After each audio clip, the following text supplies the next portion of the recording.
Hey guys, it's MacJ back again with another video. Before we start, I would like to apologize for the previous video's weird microphone going mute for some reason sometimes. I don't really know like what is wrong with my microphone and why does that happen. It's kind of like the noise reduction thing. Uh, so I will try to speak a bit louder and a bit more clearly so my voice is like distinguished from the noise of my laptop. All right, so in the previous video, because this is a continuation of the previous video, in previous video we made a sample that sounds like this.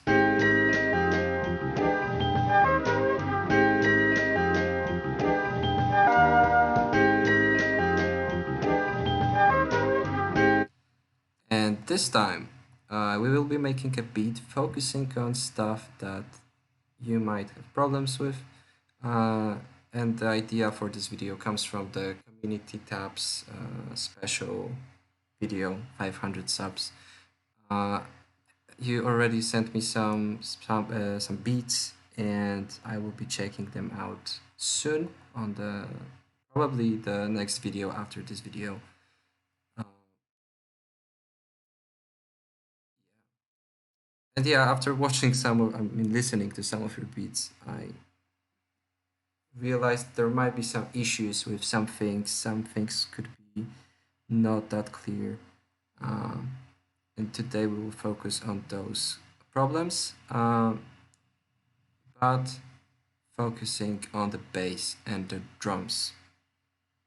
So let's go. The first thing that we will do today is the drums, of course.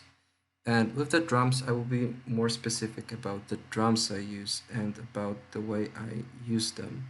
Uh, to be honest, I don't have like a go-to pack uh, for my beats. I try to. I mean, I use different packs to be honest. There are cool sounds on Splice. There are cool sounds on Reddit kits.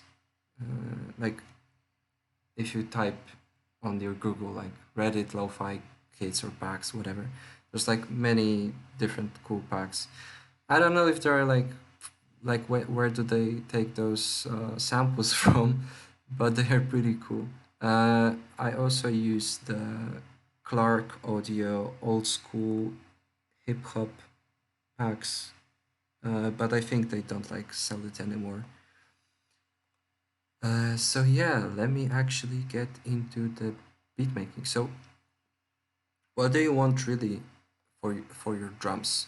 Uh, there are like four main elements, or actually five. The first one is the kick. The second one is the snare or clap. I personally would use snare. Then it's the closed hi hat. There could be an open hi hat and some other percussion elements. So starting with the kick, what do you want your kick to be like? Well, there are many lo-fi kicks, but there are like usually two types of lo-fi kicks. The first one, let me find a cool example.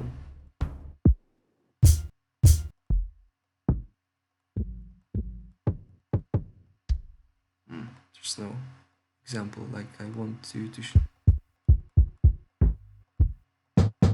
Oh, something like this. There's kick like this, which is like more high end kind of kick, less bass, which is fine.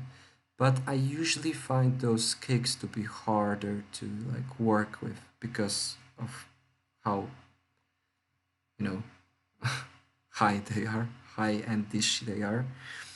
Uh, Usually, what I would go for is, let me show you my favorite kick that I use almost in every beat. Is this kick, and it's very like bass like, as you can see. It's very cool. The reason why you want those type of kicks most of the times is because they have this kind of like oomph effect, you know. They sound cool because when you sidechain this kick, I mean the bass while this kick plays, it has this like cool effect that kind of recompensates the bass that gets cut when the sidechain hits. Because usually if you use those higher kicks, you don't really want to sidechain, because sidechain is mostly for the purpose of making so that the kick and the sub bass don't clash together, right? And also for the rhythm. So yeah, that is the first thing that I would use. Then we go to the snares, and the snares are actually a bit wider topic, because there's like so many snares, and to be honest, there's like there isn't really anything that I could tell you about snares. You want to use snare that actually sounds like snares, so I don't know. This sounds pretty weird. I wouldn't use this as snare. But stuff like this, or like this, or maybe even like this. Not like this, unless you like really know what you're doing. This could be a cool snare. But usually if you're a beginner, I would go with something simple. Like this. Let's go with this one. Let me cut the end slightly. And then we will go to the hi-hat. For the hi-hats, it could be anything really. I really like those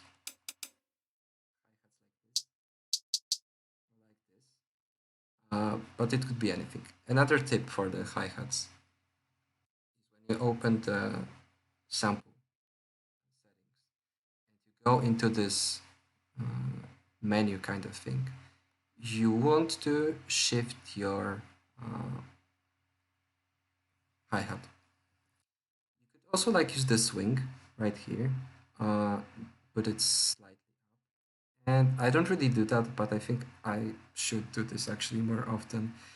But the problem with this is that it shifts all of your instruments slightly.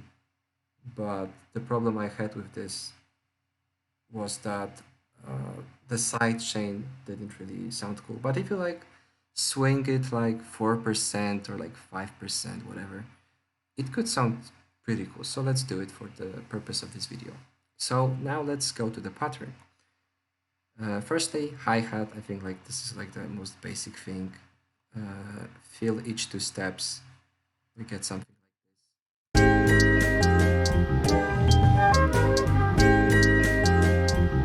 As you can hear, the shift is doing a lot. If I place the snare like this, you'll probably hear it better.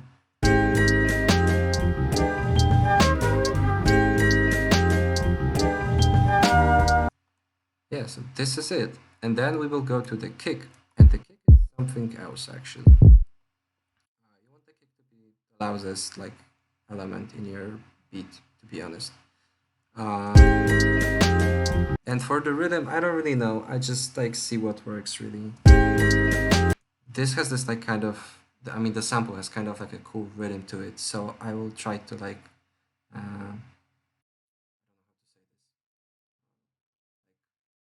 boost this kind of cool feeling from the sample that's at the beginning here, right here. It has this kind of like a cool swing. I don't really know what that is, but it sounds cool. So yeah, something like this.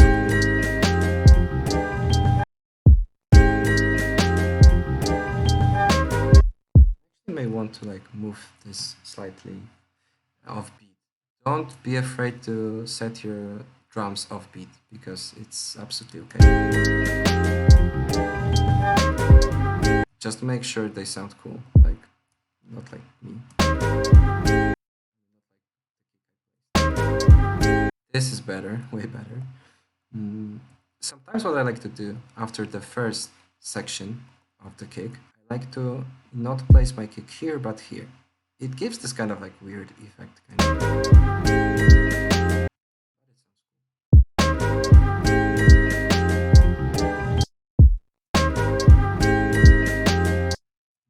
I don't know if I want to do this.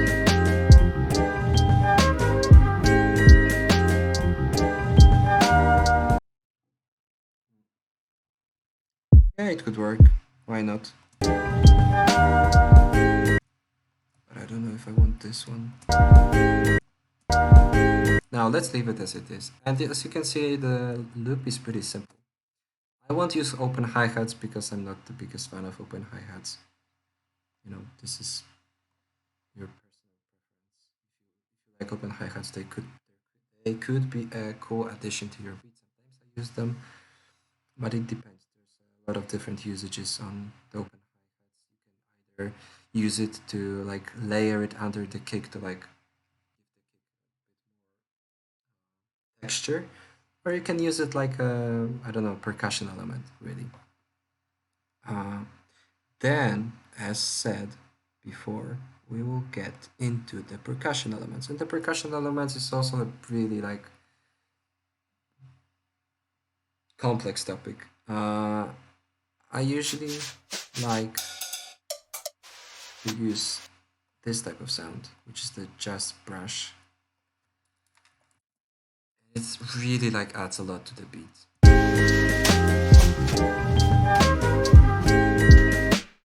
Adds that texture almost. And as you can see, let me actually turn down actually, so the closed hi. As you can see, or actually as you can hear, the beat is very simple. Like I haven't mixed it at all. 99% of the job is done by the right sound selection. And don't get discouraged if, actually, let me turn off those. Don't get discouraged if your drums don't sound like super cool at first, because before I actually found those loops, I mean those samples, it took me like a lot of time to figure out what are my favorite like sounds. And even if I don't, because usually I like to use the same drum samples, or maybe not the same, but similar drum samples uh, each time I make a beat. So this kick I used probably in like 10 beats or whatever. This kick is like in almost every beat I made because it just sounds nice.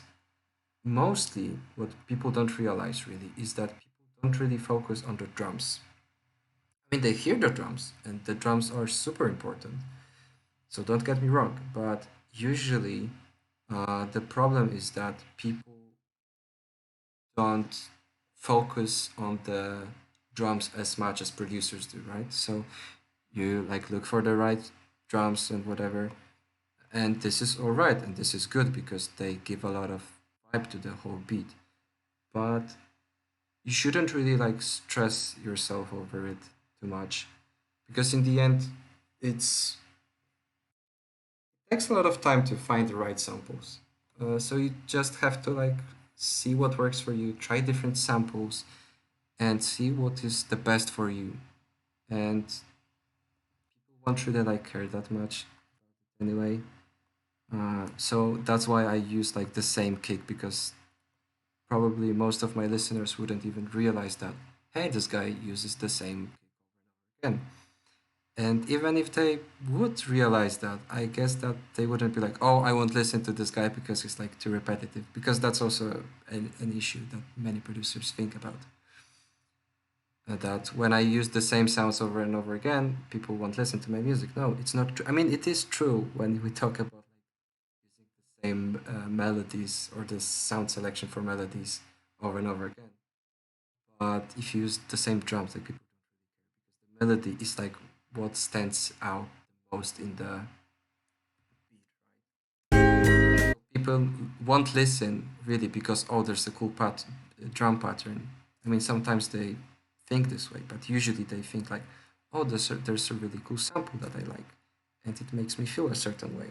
So, yeah, that's a piece of mind share with you because many people don't really think about this. Okay, so we are done with the uh, uh, with the drums. Now we will go to the bass. Actually, before we go to the bass, let's sidechain.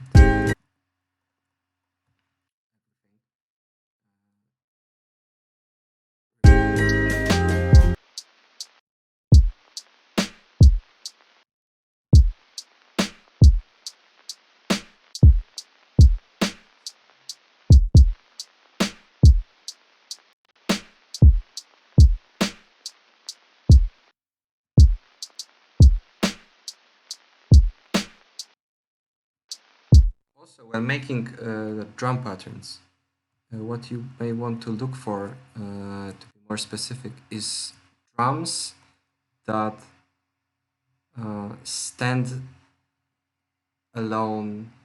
I don't know if that's a correct way of saying it, but they stand out in the beat by themselves. Like they don't really need a lot of mixing to make them sound cool. Because the more you mix, especially if you're a beginner and you don't really like have the right understanding of what each plugin does and what each effect does, you may fall into the trap where you overcomplicate the mix. And as you can see, like I wouldn't really mix those sounds. What I would do, I mean those drums, what I would do really is I could like use some EQ for the lo-fi closed hi-hat 11, like maybe even more, just to cut the potential lows, and I could like maybe even separate it slightly. And for the kick, I would set it to mono, and that's it. I wanted to really go more into the mixing because they sound good as they are. So you want to focus on drums that sound good as they are, really. Okay, let's go to the bass because I'm talking too much. It's not showing much. So I will show you the bass that I use for the beats every time is the bass from Citrus, and you can find it in the bass section. It's called the Deep 2, and it's really cool. Let me show you how I mix it. I set it to mono because it's a bass, and what I do is I select this preset, or you can do it manually, it's okay, and I cut it. Let me play the bass to around where you can't really hear those like mid harmonics. So around here, and I might boost the end of this EQ to like recompensate for what has been cut from the higher frequencies. This is it. You see, that's all that I do for the bass, and also I will sidechain it, right? And now for the rhythm. Now the rhythm is more complicated. Uh, for the actually I could even cut more. Yeah, like this, and maybe make it slightly quieter. Maybe even more. Wait, what is wrong?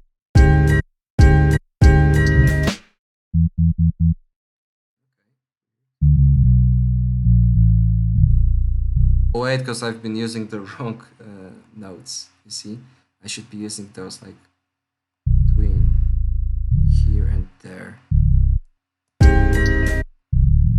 or not. Wait, I don't really remember. I haven't made beats in a long time, I guess. No, those one. But this note was just too long. So I want to follow the drums. I mean the kick actually. It's here.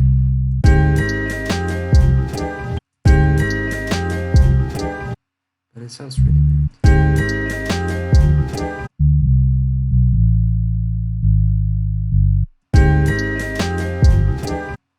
Wait.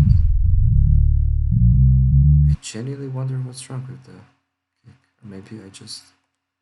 Let's see. Does it really change? Okay, so I told you like something else that was not the way I always mix my drums. So the way I mix my drums actually is I cut it even more, and that makes sense because the bass alone, like the sub bass alone, is really hard to tell like what frequency it is really because it's just so muffled. And those higher harmonics actually like destroy this vibe. Mm. Oh, see, now that sounds way better. And also, the way because I don't know if you know this, the way I like shorten those keys are by like clicking the edge of the note and pressing Alt. I mean, holding Alt. I don't know how is it for a Mac, but and this way I get this kind of more natural feel. I can also like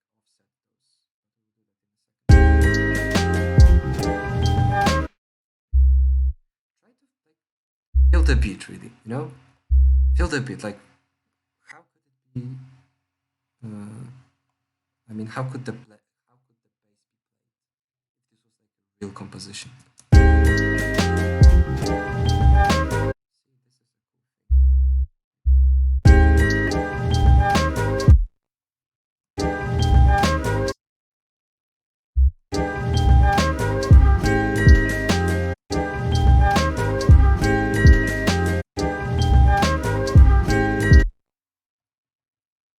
then we repeat by remembering that the kick hits and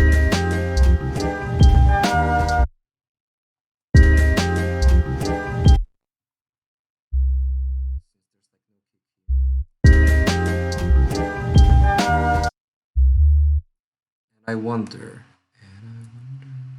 what could be here. Wait, because the problem is that I want the kick to hit more or less at the same time.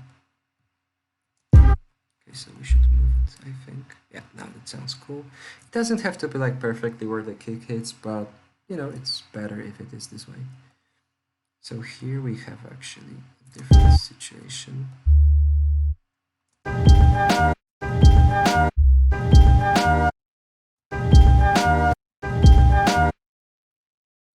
Actually, oh, see, because the listen to this part. See how the bass is muffled, kind of, with the bass from the sample. Now I will try to fix it slightly. Wait, what's wrong? Oh wait, I have that's the wrong sample. I mean the wrong channel.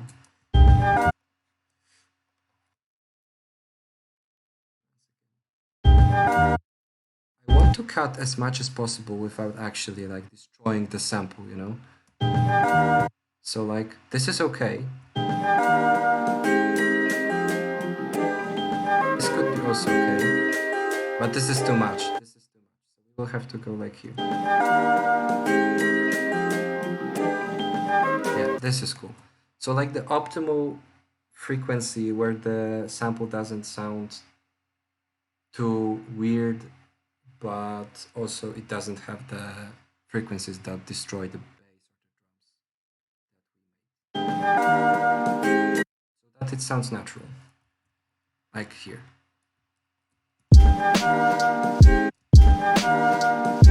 See, this is pretty cool. And we will go here. Oh, wait, not here. Here. Wait.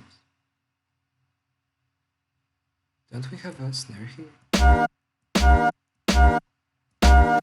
Wait, something weird happened. There's like no kick in this spot, right? No, there isn't. Okay, never mind. Mistake. Happens.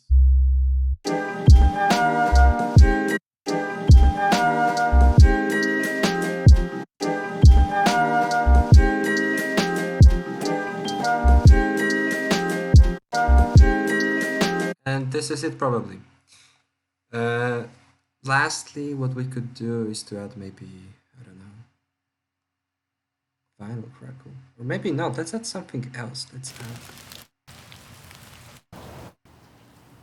add rain. Let's add rain. Why not? This is your own beat. You can do whatever you want with it. So I will add rain.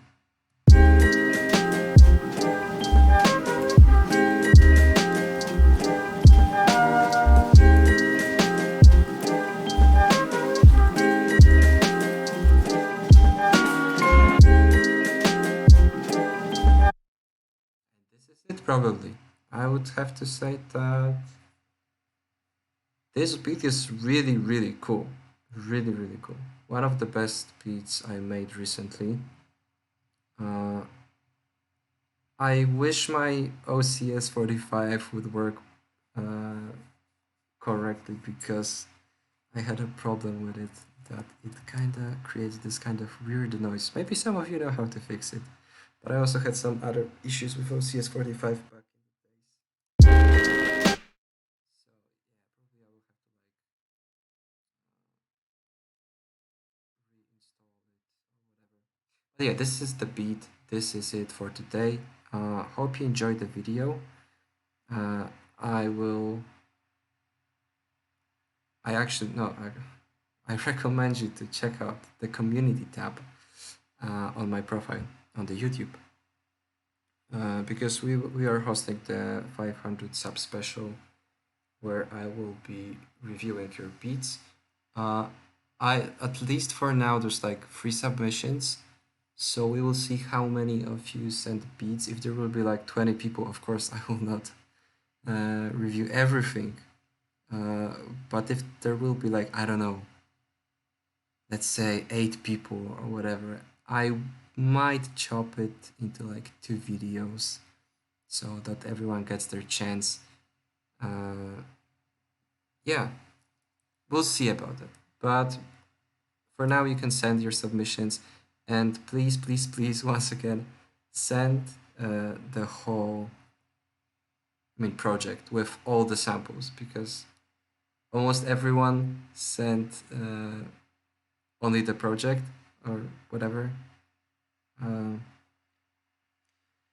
and I couldn't open it properly, or I didn't have some plugins. So if you have if you use labs especially, consolidate those samples because I actually realized that I have labs, but I don't use it at all because so I have only the stock plugin. I mean the stock sound, uh, because it just takes too much space, and I have a better plugin for this kind of stuff. But not gonna lie, Labs is a pretty good plugin for free. So yeah, keep using it because it's. But anyway, yeah, that's it for today. Thank you for watching. I hope you watched the whole video. I don't really know if you even watched the whole videos. But it's been fun to make those videos. This one and the previous one. Let me know what you think. Check out the community tab. And see you probably after 500 subs. Have a nice weekend or whatever you have. It's probably Saturday when you watch. Or no, actually, I will drop it on Sunday. So have a nice Sunday if you're watching this. And see ya.